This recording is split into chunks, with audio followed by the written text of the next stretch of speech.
Beautiful, rugged, and handcrafted, this essential component for the working cowboy is more than just a tool of the trade. Today's saddles are in fact works of art, an example of highly skilled craftsmanship at its best. This show in Waimea Town brought together some of the state's finest saddle craftsmen.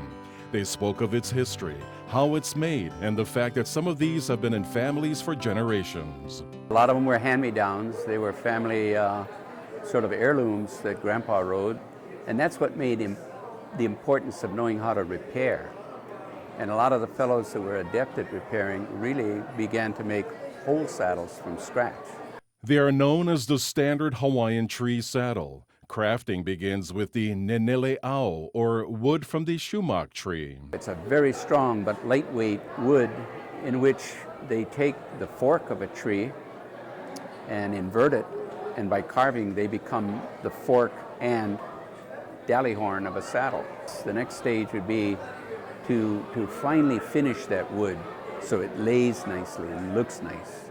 Then you cover that with cured but soft rawhide that is allowed to dry in the sun after you've sutured it tightly over those pieces. Some of these saddles in here are 100 years old.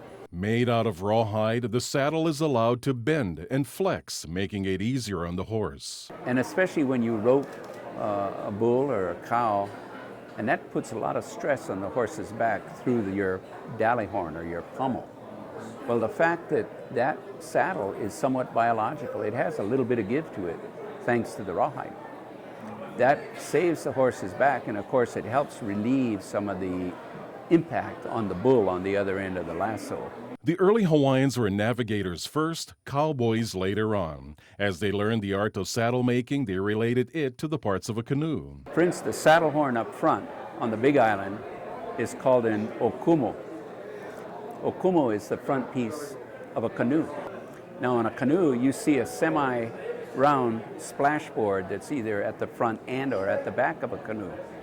Well, that half-round piece is at the back of the saddle, and that's called the cantle in English, or a poi, P-O-E in Hawaiian.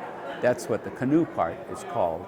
When you take the two bars that fit underneath those parts to rest on the horse, those are no different from an outrigger, which is an ama.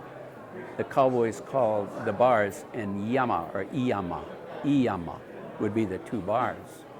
So here you have a lot of natural transposing of a term in a very natural way from a seafaring man to a horseback cowboy.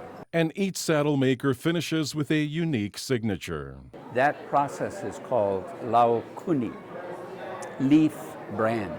And you notice it ends up a lot of times with somewhat of a floral appearance.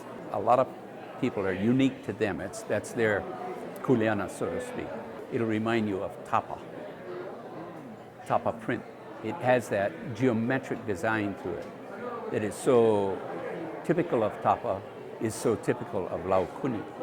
Metal became commonly used for stamping, but the old Hawaiians used the huge, long ivory molars of a horse's teeth. Their molars are about 5 inches long.